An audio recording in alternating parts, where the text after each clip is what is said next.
কতদিন পরে একটা বিয়ে বাড়ি পেয়েছি, মনের মতো করে সাজবো না, টিপ পরেছি, সব কিছু ইয়েলো ইয়েলো, আর একটুখানি অরেঞ্জও পরেছি, শাড়িটা একদম অরেঞ্জ, আর হলো কি ব্লাউজটা ইয়েলো, টিপটা ইয়েলো, তারপরে লিপস্টিকটা আবার ইয়েলো দিন অরেঞ্জই দিয়েছি, ভালো লাগতেছে।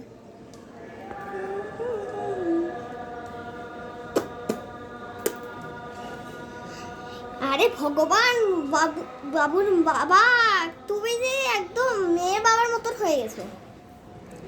তোমার যে দুটো মেয়ে আছে, দুটো মেয়ের যদি বিয়ে হয়ে যায় তাহলে তুমি কি করবে? হ্যাঁ, বসে থাকবো চুপ করে?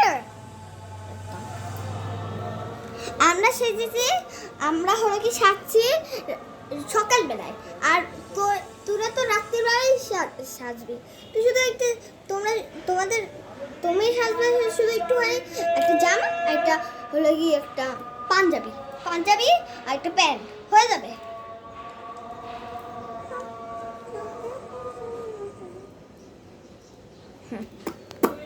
তোমার সিঁদুরও দিয়ে দিই, না হলে যদি কত দেখায় ভালো লাগবে না তখন।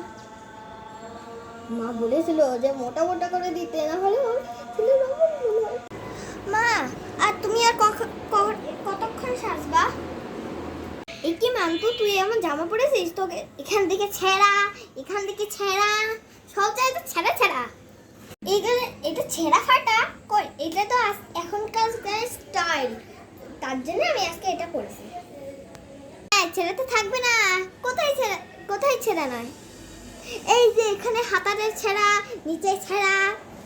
শাড়ি পর, ভালো কথা, আমি ভালো কথা বলছি, শাড়ি পর। শাড়ি না পরলে কিন্তু কি বিয়ে বাড়ি যেতে দেবো না। আমি এটা পরেই যাও, না হলে কিন্তু আমি যাবই না। ঠিক আছে, তোর যেরকম ইচ্ছে ছা। আচ্ছা, তুই করো, ততই যাবো। চলো, হয়েছে তো সব, চলো।